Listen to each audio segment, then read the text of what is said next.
Manoj Mittal, working as an architect in the Mindtree Limited. So who am I? So this is little bit introductions about me. I'm C Sharp Corner MVP. This is my blog site and my YouTube channels. Keep recording the videos. You'll find a lot of Azure bot related videos on my channel. You can ping me anytime on the Twitters, LinkedIn's, and a lot of articles on the C Sharp Corner, this particular URL. Okay, so we'll talk about what's the agenda for the today. So we'll talk about what is Microsoft Identity Platform. So usually if you'll see, right, like how the Microsoft 365 is coming and Microsoft is using a unified way. Anybody is having a Microsoft account across the tenant or having a personal account, they can seamlessly log into the Microsoft Teams and start using. So earlier that was not there. So that is only possible using the Microsoft Identity Platforms come into the picture for that. So we'll create a one simple applications using the Microsoft Identity, and we'll see how simple it is to use. And in our any of the projects, web applications, when a .NET projects, when we are building, or any of the SharePoint SPFX based solutions where we can use. But SPFX solutions doesn't support as of now MSL. It's still with a Adele.js. If we need to use any custom authentications and need to call the web API. So soon it will be launched for SPFX also MSL.js. And then how the Microsoft identity work, it's a third point. And then we'll talk about little bit about the advanced scenario. So what type of permissions exist and what's the best practices to use the permissions, and how to use the consents if I am using the one particular applications which is going to talk with the multiple APIs. So we should not keep the multiple consents pop up to which is a contract between the users and the applications. So how we can just make it as a lazy loading type of things. When we are going to hit the particular API, then only the consent should appear. So we'll see all these things during this webinar. Okay, so any question till yet from anyone? So I'm happy to take, or I'll proceed here. Oh,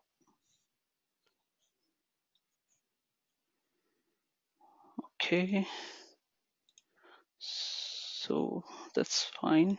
Okay, we can continue.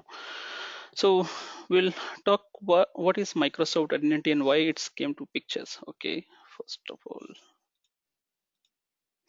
So before talking about Microsoft Identity, why we are talking about Microsoft Identity? So what it was earlier, what happened suddenly, the Microsoft come up with a new authentication frameworks or a platforms. Okay, if we see the earlier we were having the Microsoft Identity was in system quite long, but it was a two different options was there. We are using the Agile.js as well as MSL.js. So both activity was exist for a long, but the meaning for both was different. So if we are going to use the Agile is working on the endpoint 1.0, MSL work on the 2.0. So Adele is going to use if we are going to use any of the Active Directory federations. So that is like if we are going to use on premises connectivity with the online, so that type of federations need to use. For that we are going to use the Adele.js. And if you are using any of the school accounts or work accounts, which is like if we have any of the organizational account, so those accounts we can use using the Adele. But if we are going to use any of the Microsoft personal accounts, so which is like a Hotmail account, Outlook, Live, any other accounts, or as well as any of the non-Microsoft accounts, just like the Gmail, LinkedIn, Facebook. So for that purpose, we'll used to use the MSL. So two different mechanism was there earlier. So what evaluations Microsoft has done, they have removed, it's almost depreciated this activity, but still exist. People who are using in their project, they can continue. But now this is a unified way, is a recommended way we should use the Microsoft Identity Platform, and it has integrated both the features of the 1.1 as well as 2.0. So MSL is based on the version 2.0. It's having all the features of the 1.0. So using MSL.js, so MSL.js is also the similar like how we are using the Adele.js. So it's an authentications library and authenticate the users on behalf of Active Directory, and this create a token for the users to authorize or not. So MSL basically we can use for the all Azure Active Directory things. What we are using the ADL as well as personal account as well as the non-Microsoft account, which is like if any of the Gmail account, Facebook account, those accounts we want to authorize to our particular applications like O365 tenant or any of the services running to that one. So that is possible using the Azure AD B2C. We need to sync those users using these services. Then those users who's having a non-organizational account, those people can also authenticate and use our services. Okay. So we'll see on a very high level what's the difference now we understood between the Adele and MSL. So the difference only this personal account. So if you'll see, so Microsoft Identity Platform endpoint support personal accounts also. Personal accounts like if you create any of the applications, user is having any of the Microsoft account, Hotmail, Live, Outlook like that, they can log in seamlessly to the that particular application where I'm using the organizational account. But in Adele 1.0, it was not there. And few other enhancements they have given. I'll walk you through all those sections also. So, Microsoft Identity Platform endpoint allow for a work and school account from the Azure Active Directory as well as personal accounts such as Hotmail, Outlook, MSN.com to sign in. But whereas Adele, it just support our work and school accounts to sign in. So just a little bit more theory, then we'll jump to the practical demo. You will see how easy it is. So it's really required to understand the terminologies what they are using and what's the difference between that. That's why just covering those slides here. So we'll talk about MSL. MSLs they have launched with a multiple languages we can use in the JavaScript, .NET, Python, .NET standards, and the .NET Core. This particular library, we'll see all the options are available. So both MSL and the Adele.js is used for the authentication purpose, and just request the token from the Azure AD. MSL is used to authenticate a broader set of Microsoft identities like my Azure AD identities and the Microsoft accounts, socials, local accounts, all those. Azure ADs only work for Azure identities, that is work and school account. And this third point, if we see the both used to acquire the token silently. So here is just a naming conventions they have changed. That is also one thing to get more understandable. So once my access token is get expired, so this function is responsible acquire token silently. It's renew the token automatically within the browser. So in Adele, the token function's name was acquired token, but here they have renamed the functions to make it more descriptive, that is acquired token silent. Now coming to the next one, MSL.js API is designed around the user agent client applications such as web browsers, not the particular authentication context or particular applications related. So if I logged in a browser of the one particular applications and I logged in another applications, then I'll get a single sign-on experience using the MSL.js. And Adele.js, it's work only for the authentication context, not for the browser's point of view. Okay. So next point is method to acquire the token request can take different authority values. So that is quite important. What is authority value? If we see in the Adele.js authority values, we are using the version 1.0, and here it was a common like https://login.microsoftonline.com/common. So this commons is allow the users to sign in with any Azure AD account. But in MSL.js, they have given the multiple options. So that multiple options we can use this authority common also, as well as for a particular domains and our organizational domain also. Those options we can define. If you can see here in the last lines, we have https login.microsoftonline.com/organization. So that options is there. So that we'll see while we configure, create any of the single sign-on applications where those options exist. So it just on the UI we can configure all these things.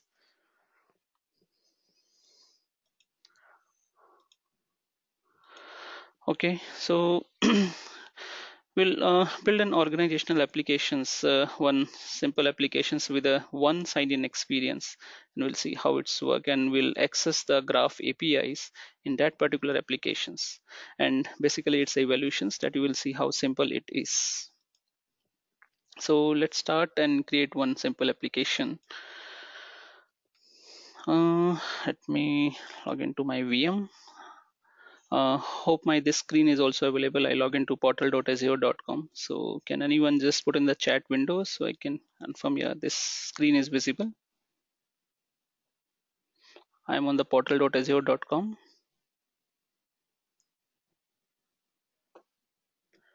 Okay, thanks, Venkat. Okay, so I logged into the portal.azure.com. So this is very basic. So for this to learn the Microsoft MSAL.js or Microsoft Entity Platform, no prerequisite is required. Whether you are developer, admin, or a fresher, that doesn't matter.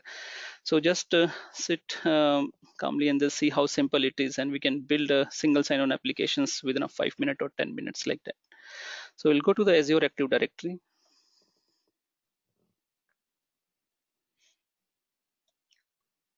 Okay, so once we come here, I'll select on the app registration. So here I clicked on the new registration. So we'll give the name anything, C# demo 02. You can give any name, those things is fine. So here what I was talking about earlier, the authority sections and the supported account type for my particular application, what I'm going to create here. So it just give the three options here, accounts in this organizational directory only. What application I'm creating and what domain I'm using, only that organizational people I want to allow to use, that is single tenant.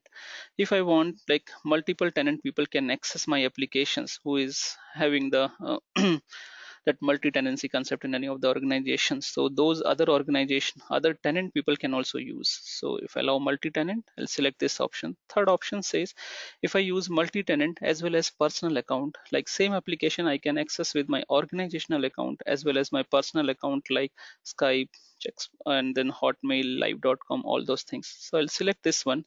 I'll create an application login with a different accounts, and we'll see how simple it is. So I'll just click on register.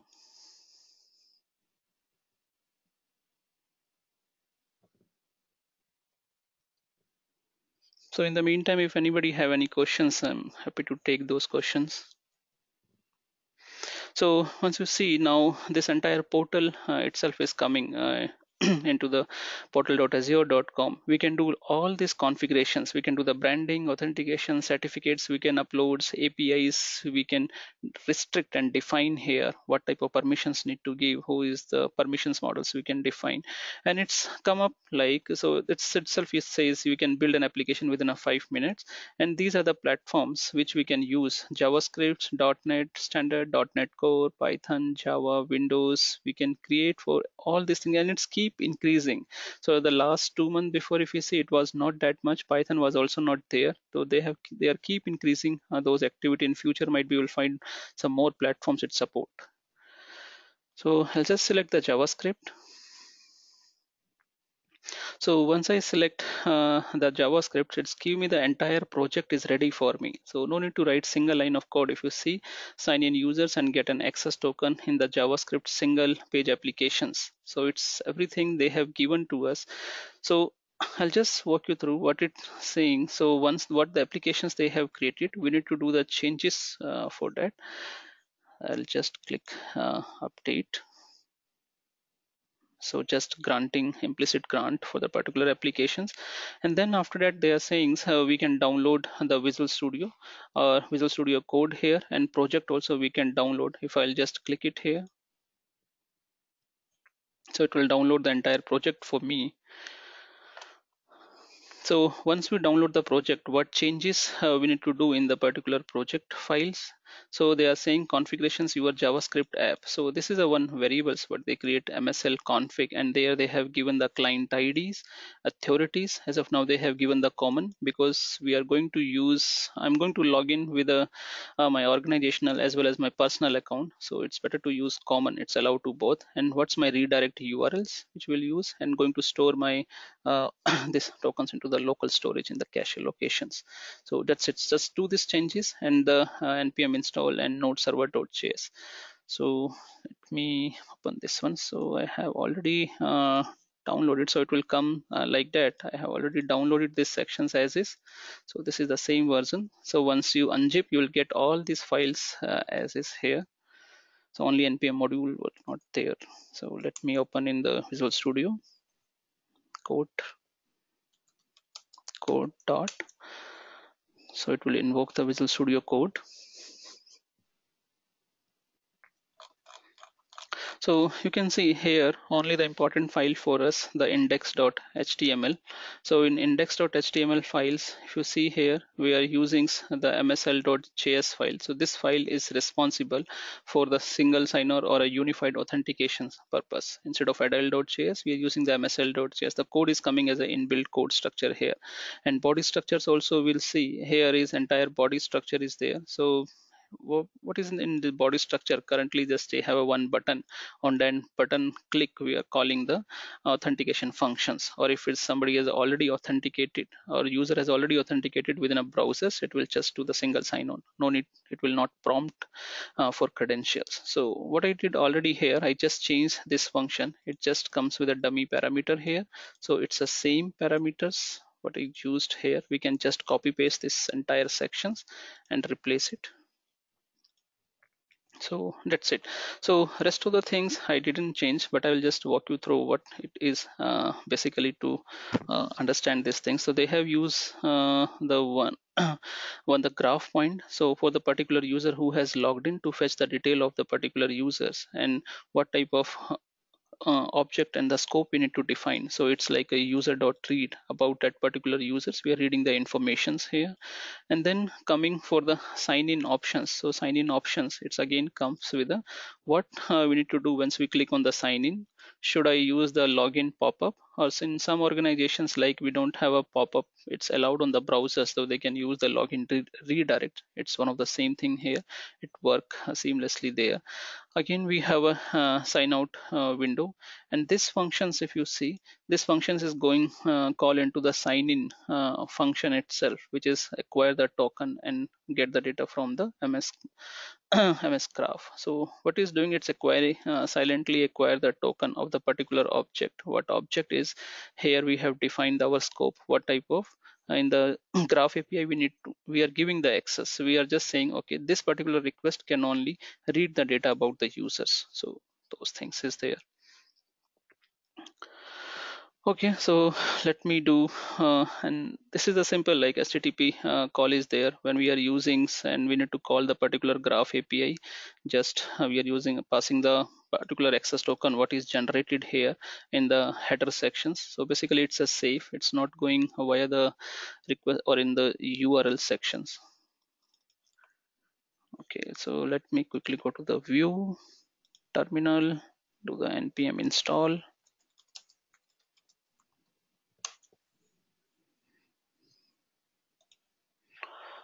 Okay, so it's install npm, and then for just showing those steps, so all those steps are mentioned here. So if I go a little down here, you can see all just download the projects and do those changes. After that we are doing the npm install and then node server.js. So let me run it.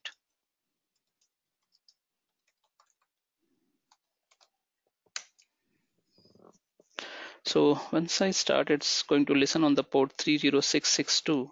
So let me go there, localhost 30662. So once I come here, so this is only my body sections. If you can see, I have given welcome to Microsoft Authentications library for JavaScript and one button. Let me show you this section. Okay. So once I click on sign in, So you can see it just prompt the window, credential window, and didn't ask me the credential because I have already logged in within the same browsers with this particular users. So it's take this particular user credentials and going to the graph API and just taking the data about the users. So now you can assume like how simple it is to get the data from the graph API and use the Microsoft Identity Platform. So I'll pause here for a couple of minutes and see if anybody have any questions, and we'll take those questions.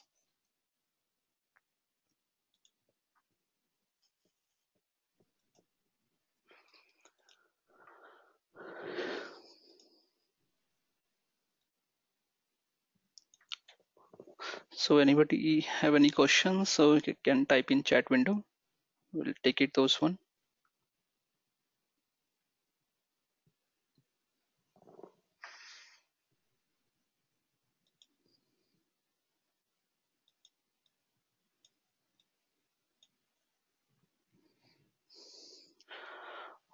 Okay, then I'll proceed this one. So this was the demo sections which I gave. So the next one is okay. So now let's understand what is this implicit flow, how it's working. Okay, it's one of the, it's not like nothing new here. So just giving the understanding how the authentication is working. So basically it just shows, so you can see the three just lines. One is the browsers, second one is the auth protocol. It's using the open ID and the auth protocol for this section, and then we have a web API. Here we are using the graph APIs to get the data.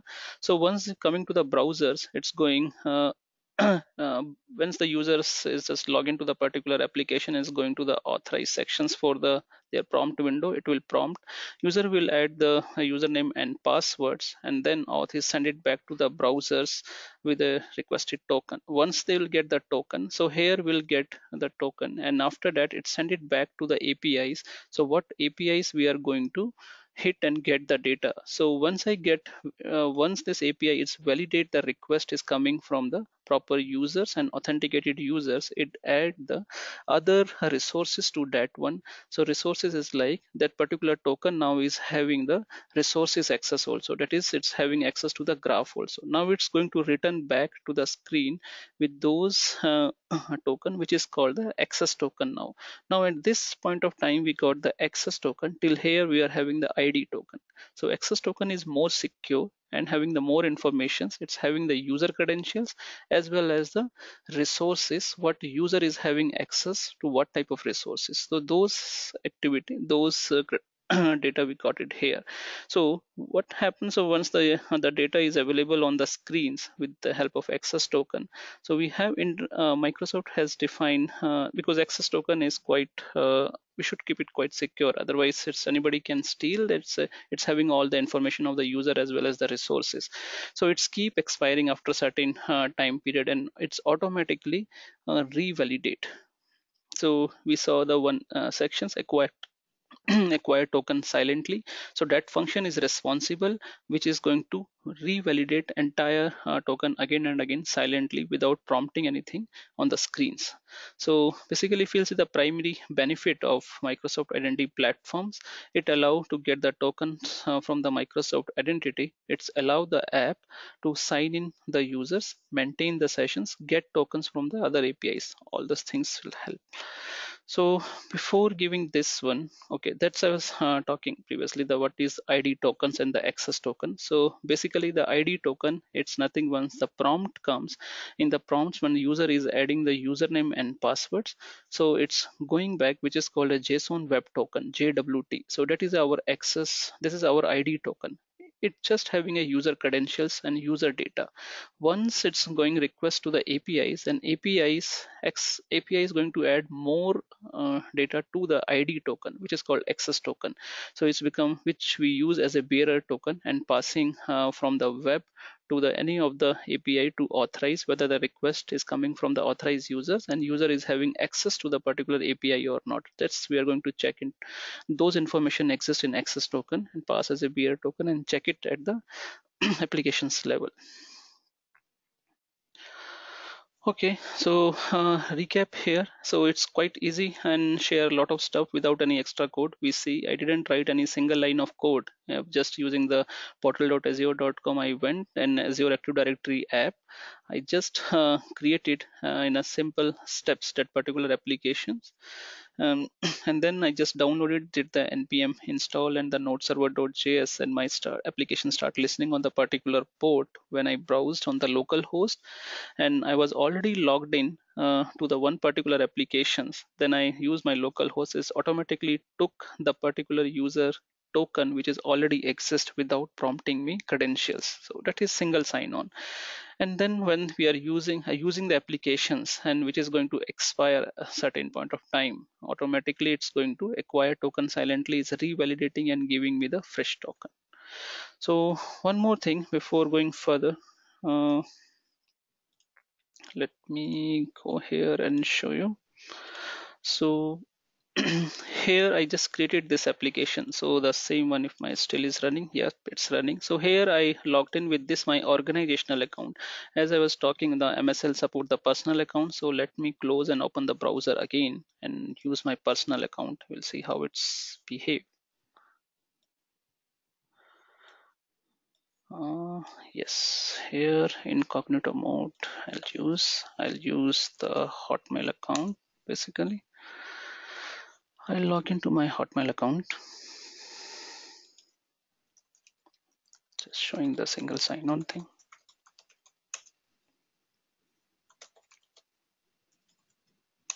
Okay, let it log in. So I'll move to the local host now, the same port. So the same application which is running here, the port number same 30662. I clicked on sign in. So if you can see again, it didn't prompt because I have already logged in. Now it's taking data, all my personal account, which is Hotmail accounts. It's going to the graph and see the data. If you need to see the graph, this activity, the graph API will also return the same. So if it's allow, let me see. ms.aka.g if possible. Not there. Okay. Yep. Graph Explorer. So let me log in with my Hotmail account here. Yep, it's coming. So this is the same. Once I click get, run the query. So you can see the same information I'm getting in the graph. All those information, same informations I got here also. Okay. So any question from anyone? We'll just take it. Otherwise, we'll continue here. We'll pause for a minute here.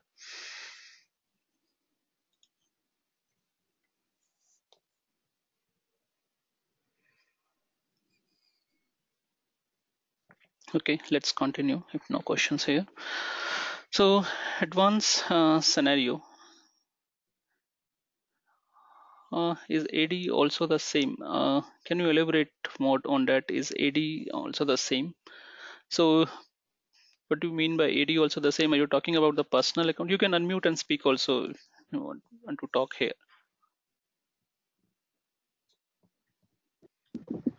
Yeah, hi Manoj. Hey, So the Active Directory also is perform the same condition like the single sign-on when this application runs in the parallel time. yeah, though our users is going to authorize against the Active Directory only. So it means again this is another layer instead of Active Directory. No, Active Directory, if you talk about, this is just holding the users onto the Azure Active. Or you are talking about on-premises or the Azure Active Directory? Yeah, can you please tell in both? No, on-premises Active Directory is different. This is for the online purpose where we are using the Azure Active Directory. So Azure Active Directory, if you are creating, we are just storing the users, their user entities, not the users, how they are going to authenticate to the particular application. So MSAL.js, it's help to authenticate the users against the particular applications. When I'm creating any other web applications and the users want to log in, it will validate the user exists in Active Directory and create a this ID token on behalf of the user credentials. Okay, got it. Thank you, Manoj. Yep, thanks. So we'll talk little advanced scenarios here, how we can customize your app registrations and the permissions, what is permissions, consent models here. So we can see here when we are defining creating our any of the permissions to the new particular API. So this type of consent models it's appear. So consent model is just a data access contract between who is going to use and where it's going to access the resources. So basically, if in my particular applications is going to use multiple APIs like graph APIs and my custom APIs. So every API, each user's first time they need to consent, they need to accept the consent. But so that is it's not like that every time it will come. So it's on the admin can disable the consents also, and it can just go away, or like we can define the consents whenever is required. It should prompt instead of the one shot. So permissions, what I was talking about, permission, there are two type of permissions. One is a delegate permission and application. I'll show those things also. Let me log in. Okay, let me explain here first what is the permissions. I'll show this one. So permission is delegate and application permission. Delegate permissions is basically when we need a sign in to the particular application.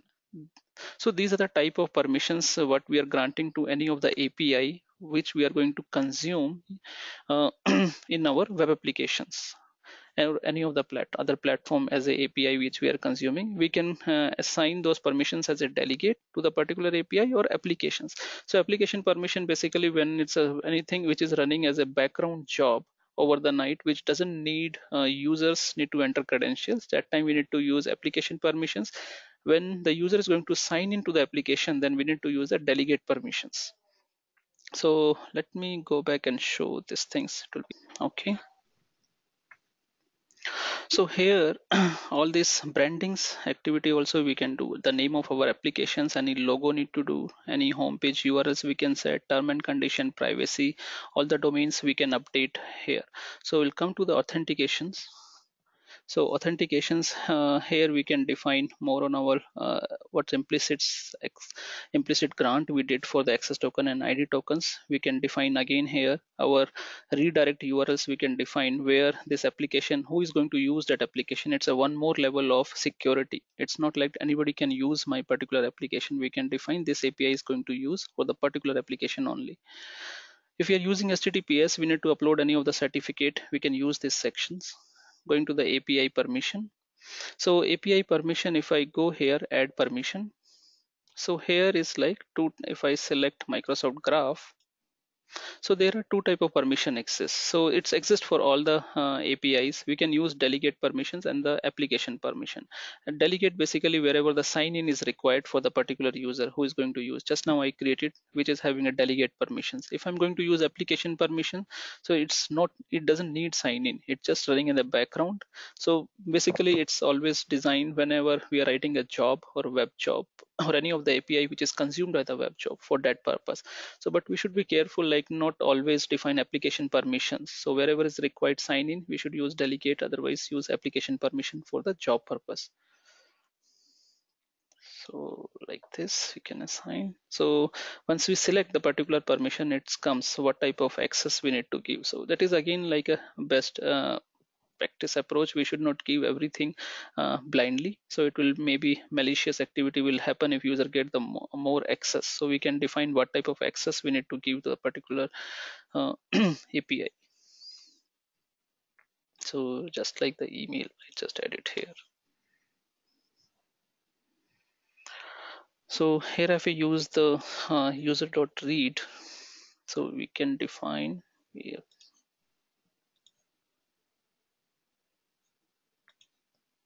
I just show the consent box. So I think it's preparing the consent. Let it come. Okay, so let it proceed here. So all this activity we can define who is the owner of the application and what we can use. Okay, so now let's move further.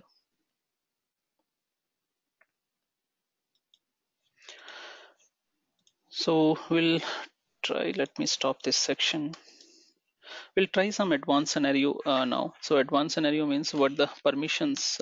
As of now, I use what the out-of-box code is coming of, and we just little bit modified those code and start using. Now, if we need to do this some more changes, and like we are going to use the consent and consents, like on if here button click I'm doing, the consents is appearing for this graph API, and one more consents we will ask it here, which is again for the graph but for the different sections. Here taking for the users, will take the peoples who is people around me and going to use the application for that particular person. Also, if need to do, we can just on the particular button click, we can call the consent instead of calling on the when application load. So how we can do that such type of lazy loading activity, or like incremental consents basically we say. Okay, so I'll create one more button and I'll just give the name here, anything share me. So I'll change it later. Let me go down here. So this is fine using the same client ID, authority, redirect URL. I'll just create my endpoint one more. I'm not going to use that one for this particular button. I'll use the different. I'll just type the people here. It's a different endpoint slash people, and I use my request object as a different one more request object I'll define. So that is like is a incremental consents I'm doing. So different, I'll just put as a inc. I'm going to read the data for a people, user dot people. Oh, it should be people dot read actually.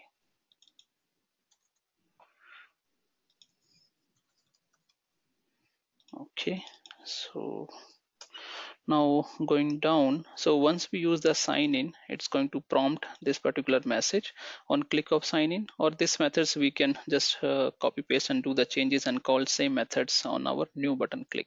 So I'll just copy paste this particular button and I'll create these functions as a separately inc. And here what changes need to do when we are acquiring the token. So what is my request object? Here is not, we are using the same. My request object here, I have created a new one, which is inc, going to take the people related data. So here I'll change it to the new one. So it's going to take the token response and calling the graph API endpoint. What we are going to define, I'm not using the me. What new one we define, we'll use this one, people, or let me take it from the top. It's a graph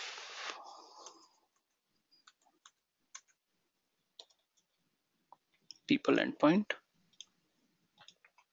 and passing the access token here, and then again here once it's filled for a callback purpose, it should be people,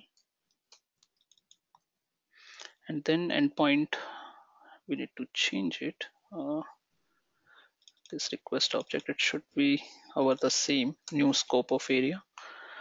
So that's it only. I'll just take this function and just call it here.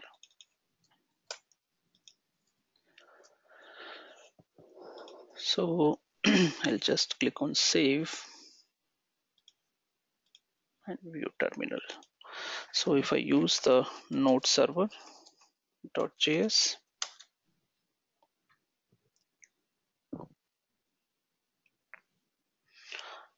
so let it run. I'll go here and just refresh it. So you can see the one more button appear here, what I typed here, share me. If I click it, or let me close and open it again, let it see. I'll open in incognito mode, localhost. So sign in here, as I didn't log in. So once I click on sign in, it should prompt which account I need to log in. So I can type anything. I'll just use my personal account.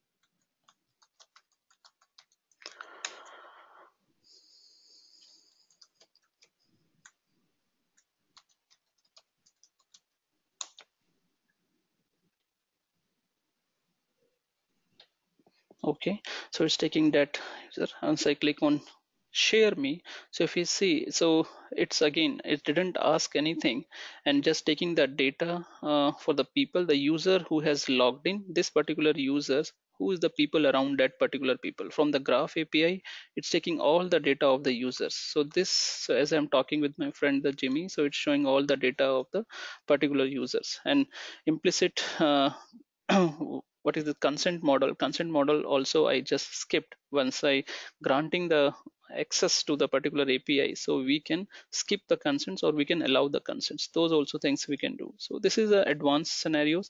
So how we can call the APIs on the once we click on different button click. Okay, let me go back to the screens and just take those sections again. Okay, so we talk about permissions. So here is like the what's the best practices when we are using the permissions and the consent options. So it's just a best practices. We should define at least minimum permissions to run your applications, else it will cause a malicious access. We should use a delegate permissions wherever the sign in is required. We should consider an incremental consent approach, or we can skip the consent if it's depend on the business use case. If consents, we should not give everything on a one application loaded. We can give incremental consents on the button click, it will again appear, and just we can define the contract accordingly, can proceed. So the demo we have already seen. So basically this is the only one functions which inbuilt the code base is giving to us, which is as always try the silently token acquisitions. So this methods, if you see acquire token silently, this is our access token which is expiring, and it's this particular functions which keep interacting and generating the token for use. So this is a simple pattern of how we saw like how the SSO is getting enabled when I logged in with any of the organizational account and use my different applications. So it just take that particular data from the token as an access token and start using. Okay, so I think that's all from my side. So if any questions from anyone, I'm just happy to take. You can unmute and speak.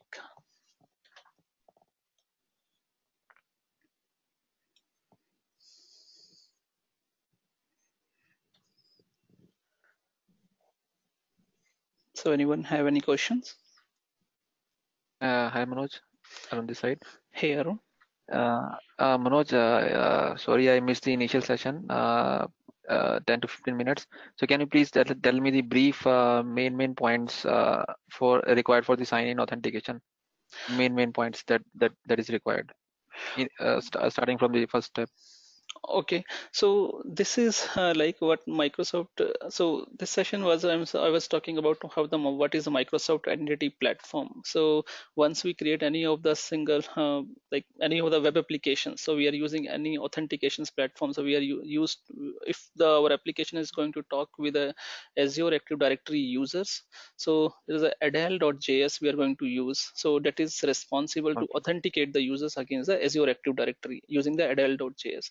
So adel.js is having using the old version that is 1.0, and now Microsoft has come up with a new versions that is a MSAL.js, and it's having a more broadened pictures, and it's like a evaluations on the Azure Active Directory authentications library, which is adel.js. So MSL basically support all the features of the adel.js as well as the users. As you saw in the last demo, I just logged in with my Hotmail account. So that Hotmail Right. account user is not part of Azure Active Directory. So MSL support as Adele our the Azure Active Directory users as well as Microsoft personal accounts. So there is a no need Okay. separate need to store somewhere my Hotmail account users or any of the LinkedIn accounts. So all those, what is a Microsoft account, outlook.com is there, msn.com, live.com, all those accounts no need to store. So we can seamlessly log in the same applications, whether the users of my particular tenant or any of other tenant. Multi-tenancy also it support, personal accounts, Microsoft personal account also it support. And if we talk about any of the non-Microsoft account, like the user is using the Gmail application, so that options is also enabled here. We can use the Azure B2C. Using that Azure B2C configurations, those Gmail account to whom we need to grant the access to access our applications, we can sync the users, and those users can also use our applications. That will be part of AD then. So that is the changes in the MSL overall. So I just give the demo how easy it is. So we didn't write hardly a line of code. In a 5 minute, we can just take entire authentications or functions Microsoft has given. We can pick it up from there and use in any other web application. Yep. Okay. So the accounts which are stored in the Azure, we call it as Azure Active Directory. Azure Active Directory is a directory where all the accounts is getting stored.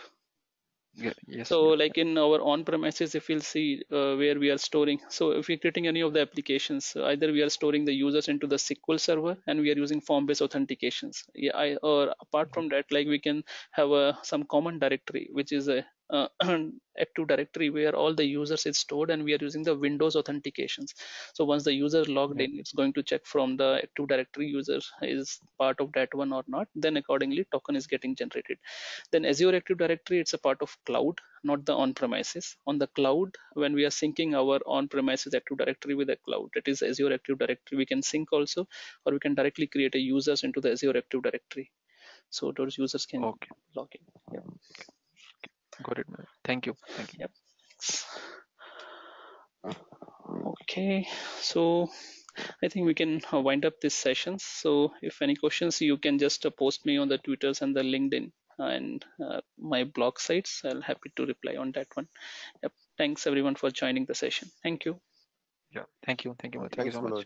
Thank That was you. a nice session. Thanks. Thank you, Manoj. Bye. Thank you. Bye.